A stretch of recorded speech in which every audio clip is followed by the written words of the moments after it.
Hi, we are from Group Fuel Engineering and today we will have a presentation on a topic called microplastic. Next, I would like to explain about sustainable development.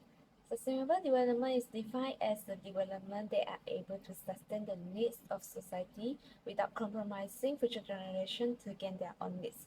There are three main pillars which are environmental sustainability, economic sustainability, and social sustainability.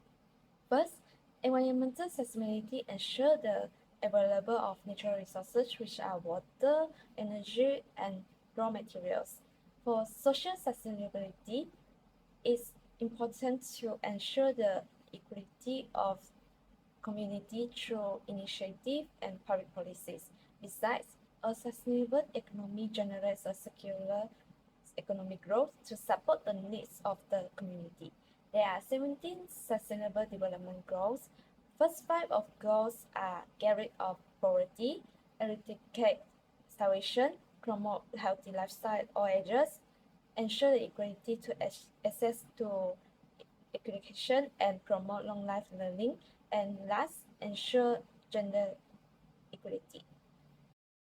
Next, I will explain about microplastic waste. Microplastic waste has been one of the top environmental concerns by government worldwide and our country. As we know, microplastic are basically one of the world's most pressing human health issue. Typically, microplastic defined in two categories, which is primary and secondary. So they come from variety of size and shape, which in general we know that they come from fiber, bundle, fragments, spherical, and much more. Moreover, microplastic can enter the environment through any sources or routes because they are very tiny and small and they are easy to be through.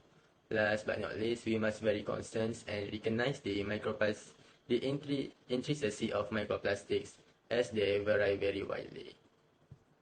Next, I will explain on benchmarking. Benchmarking is a process of comparing to identify ways in order to improve processes and achieve higher performance.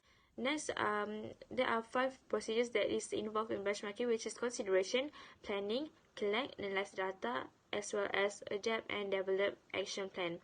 This is data of plastic consumption in Malaysia compared to other Asian countries. As you can see, that Malaysia has the highest record of plastic consumption compared to the other 6 Asian countries. This has been published by WWF, which is Worldwide Fund for Nature. The average Malaysian uses is 16.78 kg of plastic packaging for each person each year. This prove that Malaysia needs a lot of improvements in order to reduce the plastic consumption as well as reduce the cases of killing ocean life and land animals. Next, there are many strategies and solutions that we can use in order to reduce the plastic consumption. For example, practice 4R, which is reduce, reuse, recycle, and recover. There are many ways for us in order to practice 4R in our daily life. For example, shop with reusable bags in order to lessen overall waste and protect marine life. Next, I will explain plastic consumption. As you can see here, the graph of global plastic production has increased radically from 1950 to 2019. And today we produce about 400 million tons of plastic waste every year. Thus, plastic consumption is alarming all around the world as we created a lot of single-use plastic waste to an unmanageable extent. The sources which contributed to the plastic waste are food wrappers, containers, bottles, containers, caps, and plastic bags has major contribution to the plastic waste. The unmanageable extent of plastic waste on this planet result in a huge impact to the environment due to the chemical toxic inside plastics. While on the other hand, animals are also the victims, sort of like imprisonment in plastic debris and ingestions. Humans are also greatly affected due to the plastic waste because of the chemicals additives used during the plastic productions potentially harm human well-being.